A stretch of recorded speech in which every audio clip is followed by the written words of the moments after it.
Car मंडळी तर आज झालेली आहे आपल्या शॉपला व्हिजिट करायला. पेन वैभवी मात्र मी पेणवरनं आली आहे आणि आपल्या सगळ्यांच्या लाडक्या धवलारीन बाई म्हणजे आमची लाडकी ताई तिच्या शॉपला मी आले. आणि खरं तर बरं वाटलं की येताना मी आता डोंबिवलीच्या शॉपला आहे, पण येताना एवढे मोठे मोठे मॉल, एवढे मोठे मोठे कपड्यांचे शोरूम लागले, पण अवनीताईच्या प्रेमाच्या शब्दांसाठी आणि भरोशाच्या शब्दांसाठी मी इथे आले. कारण की आपल्या मराठी माणसाच्या एका व्यवसायात भरोसा दिसला आणि हे मला खूप आवडलं. आणि खरंच तुम्ही सगळे व्हिजिट करा. मेन म्हणजे सध्या तिला जाहिरातीची गरज नाहीये.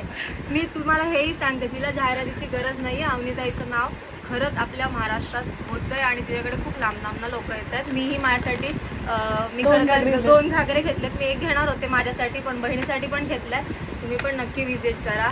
आणि गाईज खरंच भारी मला वाटलं बघून तिला. अरे मी पहिला कुठला कस्टमर असेल ज्याच्याशी मी आज जास्त बोलत नव्हती, कारण माझं खूप लोड आहे, खूप लोड आहे. तर मी असं ताईला घागरे आम्ही बाहेर तिचं तीच चेक करते आणि तिला मी काय बोलली पण नाही, काय बोल म्हणून ती डायरेक्ट. नाही खरंच बरं वाटतं मला पण की म्हणजे आगरी भाषा जी आहे ना ती एवढी गोड शब्दात देखील व्यवसाय करते, ह्याचं उत्तम उदाहरण म्हणजे ताई. आणि मला बेस्ट ऑफ लक. एकदम बरोबर आलं यार.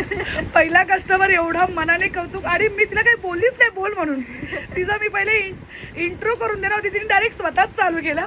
So thank you so much. आधीच ठरवलं, मला माहित नव्हतं की मला ताई शॉपला भेटेल, कारण की आता लग्नाचा सीझन चालू आहे, धवल्यांसाठी तिचा ऑर्डर असतात. मला आता चेंबूरला ऑर्डर आहे, पण तू लकी आहे आणि मला मी आता 1 तासात निघणार होती. ताई मला भेटली.